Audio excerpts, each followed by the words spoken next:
Bienvenue sur Projet du Maroc.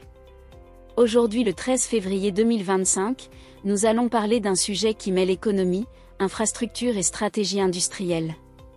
L'Espagne vient d'approuver un prêt de 7,8 milliards de dirhams au Maroc, pour tenter de décrocher un contrat ferroviaire avec l'ONCF. Le gouvernement espagnol a validé en Conseil des ministres, un prêt d'un montant de plus de 750 millions d'euros.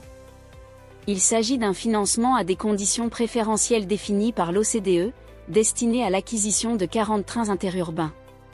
Ce prêt est accordé via le Fonds pour l'internationalisation des entreprises, FIM, et il bénéficie directement à l'ONCF ainsi qu'au ministère marocain de l'économie et des finances. L'objectif de cette initiative est clair, permettre aux entreprises espagnoles, et plus particulièrement à CAF, de se positionner sur ce marché stratégique. Cet appel d'offres lancé par l'ONCF porte sur l'achat de 168 trains, répartis en plusieurs lots, 40 trains interurbains, 60 trains navettes rapides, 50 trains régionaux et 18 trains à grande vitesse. Lors de la première phase d'attribution du contrat, plusieurs grandes entreprises ont été écartées, notamment Talgo pour l'Espagne, Alstom pour la France, et CRRC Suzuki Locomotive Co pour la Chine. À la place, c'est un constructeur coréen qui a été retenu pour fournir 150 trains.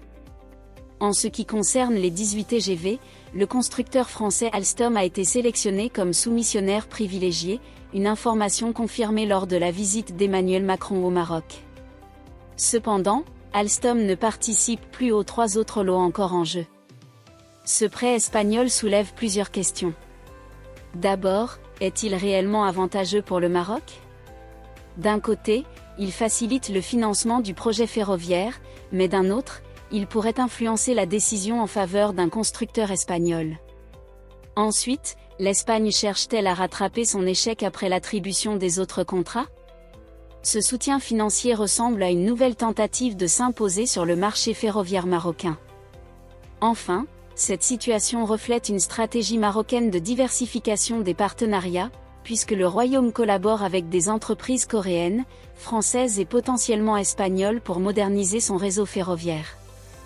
Le Maroc reste donc au centre d'une compétition entre grandes puissances industrielles, où chaque pays tente de placer ses entreprises sur ce marché en pleine expansion.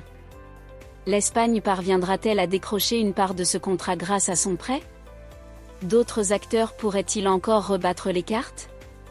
Dites-nous en commentaire ce que vous en pensez. Si vous avez trouvé cette analyse intéressante, abonnez-vous à Projet du Maroc et activez la cloche pour ne rien manquer de l'actualité économique du Royaume.